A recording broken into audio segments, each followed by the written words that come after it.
स्वागत है आप सभी का एक बार फिर से ITI टेक्निकल गुरुजी में। आज हम बात करेंगे व्यवसाय परिचय व सुरक्षा सावधानी के बारे में, यानी introduction of trade and safety precautions के जो हमारे प्रश्न क्या आए हुए। निम्बी CBT क्वेश्चन बैंक है हमारी ये इलेक्ट्रीशियन थ्योरी की। जो प्रश्न आए हुए हैं उनको समझेंगे और उनके आंसर आपको इसमें दिए हुए हैं। आप अपनी अलग से एक नोटबुक भी बना सकते हैं। तो ये प्रश्न पिछले एग्ज़ामों में आए हुए हैं और हमारी जो इलेक्ट्रीशियन की बुक होती है वो एक ही बुक होती है, सिलेबस एक ही होता है। तो ये प्रश्न रिपीट हो जाते हैं बार बार। तो आप क्या करेंगे कि इनको आप नोट डाउन कर सकते हैं। तो हम करते हैं कि करके इनको सॉल्व इनके बारे में समझते हैं। तो सबसे पहला है, इस सुरक्षा चिन्ह का नाम बताइए। What is the name of safety sign. तो आप लोगों ने देखा है प्लस का साइन यहाँ पे बना रहता है और हरे रंग से इस पे क्या रहता है, बैकग्राउंड रहता है। तो यहाँ हमारा चिन्ह कौन सा रहता है, सूचनात्मक चिन्ह रहता है कि सूचना देता है हमें, इंफॉर्मेशन साइन। तो इस पे आंसर डी सही लगाएंगे हम लोग। तो what is the something in extinguishing of fire, यानी अग्नि का समन क्या है। हम जब अग्नि का समन करते हैं तो क्या करते हैं, तो अग्नि के समन के लिए हम क्या करेंगे, आपके सामने ऑप्शन है, अग्नि में ईंधन मिलाना, अग्नि में ईंधन को अलग करना, जल का उपयोग करके तापमान कम करना और अग्नि को ऑक्सीजन की आपूर्ति से अलग करना। तो हम अग्नि का समन जब करते हैं, उसको दबाते हैं, तो अग्नि को ऑक्सीजन की आपूर्ति से अलग करते हैं, यानी isolating the fire from the supply of oxygen. अगला है, which is the physical hazard. निम्न में भौतिक हानि क्या है। तो भौतिक हानि क्या है, हमारा वाइब्रेशन है, जिसे कंपन एक क्या है, भौतिक हानि है। अगला है, निम्न में से अग्निरोधक को उपयोग करने का सही क्रम क्या है। हम क्या करेंगे, फायर एक्सटिंग्विशर को कैसे प्रयोग करेंगे। तो आप लोगों ने, जो हमारे कॉलेज के छात्र हैं सर्वोदय के, उन्होंने यहाँ पे फायर की ट्रेनिंग हुई थी उनकी, जब फर्स्ट ईयर में आए थे वो नए। तो उस समय आप लोगों ने सीक्वेंस वाइज क्या किया था, जब फायर एक्सटिंग्विशर को उपयोग किया था। तो सबसे पहले आपने क्या किया था, पहले खींचना यानी पुल, उसके बाद एम, फिर हमने क्या किया है, सीक्वेंस यानी दबाना, स्क्वेज जिसको बोलते हैं, दबाया, उसको दबाने के बाद स्वीप यानी घुमाया। तो फायर का इस प्रकार से आपने ट्रेनिंग किया हुआ था। उसके बाद हमारा अगला प्रश्न है, 5 संकल्पना में कौन सा चरण स्टैंडर्डाइज को इंगित करता है। तो फोर्थ है इसमें, स्टैंडर्डाइज यानी मानकीकरण को इंगित करता है। अगला है, इस सड़क सुरक्षा चिन्ह का नाम बताइए। तो इस सड़क सुरक्षा चिन्ह का नाम क्या है, हमारा ये कौन सा साइन है, मैंडेटरी साइन है। मूल श्रेणी में संकेतक चिन्ह के पश्च भाग का रंग क्या होता है। तो कैसा होता है, मूल श्रेणी का जो हमारा क्या होता है, background colour is warning sign यानी बेसिक कैटेगरी। तो कौन सा होता है, पीला होता है। विद्युत उपकरण में लगी आग कौन सा अग्निशामक प्रयोग करके बुझाया जाता है, यानी विद्युत उपकरण में लगी अग्नि हेतु कौन सा अग्निशामक प्रयोग किया जाता है। तो हेलोन प्रकार का अग्निशामक का प्रयोग किया जाता है। अवशिष्ट निपटान विधि कौन सी है जो गर्मी पैदा करती है। तो हमारी भस्मीकरण, यानी किसी को हम जला रहे हैं तो वो हमारी क्या है, अवशिष्ट निपटान विधि है। अगला है आपके सामने, धुएं से सुरक्षा के लिए किस व्यक्तिगत उपकरण यानी PPE का उपयोग किया जाता है। तो धुएं से सुरक्षा के लिए आपको सभी पता है, गोगल्स यानी चश्मे का प्रयोग किया जाता है। BIS का पूर्ण रूप क्या है हमारा, तो ब्यूरो ऑफ इंडियन स्टैंडर्ड है BIS का पूर्ण रूप।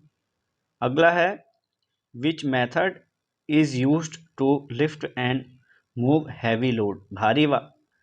भार को उठाने और स्थानांतरित करने के लिए किस प्रसिद्ध पद्धति का उपयोग किया जाता है।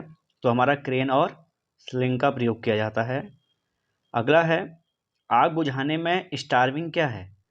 तो आग बुझाने में स्टार्विंग क्या है, जल का उपयोग करके हम तापमान को जो कम करते हैं वो विधि हमारी क्या कहलाती है, स्टार्विंग कहलाती है। और अग्नि से ईंधन को अलग करना स्टार्टिंग कहलाता है, स्टार्टिंग विधि कहलाता है। अगला है, अवशिष्ट निपटान विधि कौन सी है जो बहुत सारी ऊर्जा को बचाती है। तो पुनर्चक्रण, रिसाइकलिंग, आप लोगों ने देखा होगा आजकल रिसाइकलिंग का बहुत चल रहा है। उसके बाद अगला है पीपीई का नाम बताइए। तो ये पीपीई है हमारा, जो हम क्या करते हैं, जिससे हाथ से पकड़ के हम क्या करते हैं, हैंड स्क्रीन है हमारी, ये आगे से हाथ से पकड़ के हम इससे क्या करते हैं, पीपी का नाम, जो किसी भी प्रकार का हम कोई कार्य करते हैं तो ये पीपी है। अगला है किस प्रकार की कृत्रिम श्वसन विधि का उपयोग उस पीड़ित के लिए करते हैं जिसकी छाती और पेट में चोट हो। तो हम कौन सी विधि का प्रयोग करते हैं, इसमें हम Nelson's arm lift back pressure method यानी नेल्सन की भुजा पर पीछे दबाव विधि का प्रयोग करते हैं, क्योंकि अन्य विधि का प्रयोग करेंगे सैफर या मुंह से मुंह विधि या मुंह से नाक विधि, तो उस विधि में हम क्या कर सकते हैं, उस व्यक्ति के अगर छाती या पेट में चोट है तो वो घाव हमारा क्या हो सकता है, दर्द कर सकता है, दब सकता है। अगला है किस प्रकार के व्यावसायिक स्वास्थ्य खतरे के कारण संक्रमण हो सकता है। तो हमारा बायोलॉजिकल हैजार्ड, जो हमारा जैविक नुकसान है उसके द्वारा। दिल के दौरे से पीड़ित व्यक्ति को आप कैसे पहचानेंगे। तो दिल के दौरे से पीड़ित व्यक्ति को आप क्या करेंगे, उसके होठ के चारों ओर नीला हो जाता है, उससे पहचानते हैं हम। अगला प्रश्न है हमारा, पीड़ित के रक्त के बहाव को रोकने के लिए क्या प्राथमिक चिकित्सा उपलब्ध कराई जाती है। तो हम क्या करते हैं, इसमें डी वाला ऑप्शन सही है, चोट लगे हुए भाग पर दबाव डालते हैं, यानी प्रेशर आपने देखा होगा कभी टाइट करके हम उस पर क्या करते हैं, कॉटन बांध देते हैं। तो यही कारण है कि हम रक्त के बहाव को रोकते हैं। अगला प्रश्न है, what is the name of the safety sign, इस सुरक्षा चिन्ह का नाम बताइए। तो आप लोगों ने हमेशा देखा होगा, ये हमारा सूचनात्मक चिन्ह है, इंफॉर्मेशन साइन है। अगला प्रश्न है, पीड़ित को बचाने हेतु क्या तात्कालिक कदम उठाना चाहिए यदि वह अभी भी विद्युत शक्ति स्रोत से संपर्क में है। अगर कोई व्यक्ति क्या है, विद्युत के संपर्क में है अभी भी, तो उसको बचाएंगे कैसे।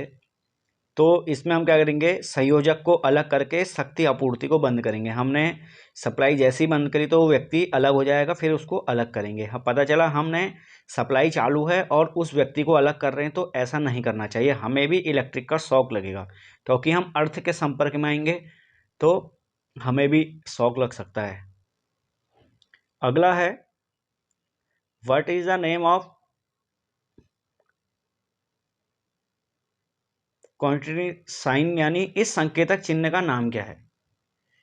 आप लोगों को दिखा होगा ये पैदल क्रॉसिंग, आपने स्कूलों के आसपास भी देखा होगा, इसे जो त्रिभुज यानी ट्रायंगुलर के अंदर बना हुआ है, तो पैदल क्रॉसिंग के लिए ये बना हुआ रहता है। अगला है, यदि पीड़ित को सिर में चोट लगी है और वह मर रहा हो तो उसके लिए स्वर्णिम घंटा कौन सा होता है। तो इसमें क्या है, ऑप्शन नंबर हमारा जो है बी है, तो पहले के 30 मिनट, यदि पीड़ित के सिर में चोट लगी है और उसकी सांसें तेज़ी से चल रही हैं तो उसके लिए पहले के 30 मिनट सर्वोत्तम समय होते हैं। तो इसीलिए फर्स्ट एड देना चाहिए, अगर कोई जागरूक व्यक्ति है तो उसे फर्स्ट एड दे, फिर चिकित्सक के पास उसे तुरंत लेके जाए, भीड़ भाड़ नहीं लगानी चाहिए। तो पीड़ित की कौन सी स्थिति को कोमा कहा जाता है। तो जब व्यक्ति पूरी तरह से संवेदनहीन होकर लेटे रहना एवं बुलाने पर उत्तर न देना, यानी हमारे कोई भी हाव भाव क्रियाकलाप को समझ नहीं रहा है व्यक्ति, तो वह स्थिति हमारी कोमा की स्थिति कहलाती है, यानी जिस स्थिति पे उसका दिमाग कार्य करना बंद कर देता है। तो आप सभी लोगों को ये समझ में आया होगा, ये निम्मी सीबीटी की क्वेश्चन बैंक है, तो इसमें पुराने प्रश्न जितने भी आए हुए हैं पिछले एग्जामों में वो सॉल्व करके दिखाए हुए हैं। तो ये पहला चैप्टर है हमारा इलेक्ट्रिशियन का, तो सभी को समझ में आएगा, आप इनको नोट डाउन भी कर सकते हैं।